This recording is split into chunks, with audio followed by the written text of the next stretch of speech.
പാദ്രി പിയോ പരിശുദ്ധ അമ്മയോടുള്ള അഗാധമായ ഭക്തിയിൽ അദ്ദേഹം എവിടെ പോയാലും നടന്നാലും അദ്ദേഹത്തിന്റെ കയ്യിൽ ജപമാല ഉണ്ടാവും.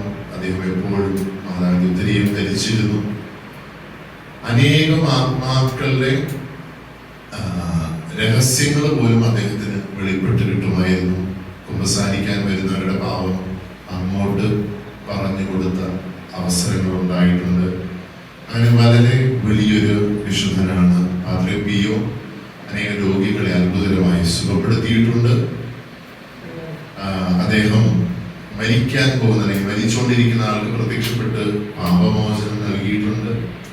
അങ്ങനെ ഒത്തിരി സംഭവമുണ്ട്. പാദ്രി പിയോയുടെ പ്രത്യേക മാധ്യസ്ഥ ഇന്നത്തെ ഈ ബലിയിൽ നമുക്ക് അപേക്ഷിക്കാം.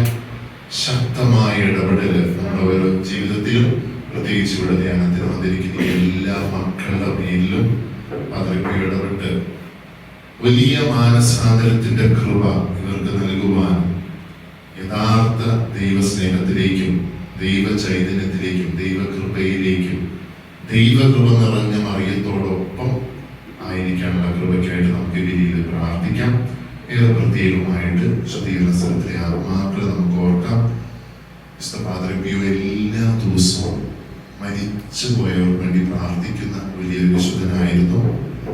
അതുപോലെ വിശുദ്ധ ഫൗസ്റ്റീനയുടെ ഡയറിയിൽ ഈശോ പറയുന്നുണ്ട്, ഫൗസ്റ്റീനോട് എല്ലാ ദിവസവും മരിക്കുന്നവർക്ക് വേണ്ടി പ്രാർത്ഥിക്കാൻ നമുക്ക് ചെയ്യാവുന്ന ഏറ്റവും വലിയൊരു കാരുണ്യ പ്രവൃത്തിയാണ്. അനേകം മനുഷ്യർ ഈ നിമിഷം ലോകത്തിൽ മരിച്ചുകൊണ്ടിരിക്കുന്നു, അല്ലെങ്കിൽ ഒരുക്കമില്ലാതെ മരിക്കുന്നു, അല്ലെങ്കിൽ ഒരുങ്ങാൻ സമയം കിട്ടാതെ.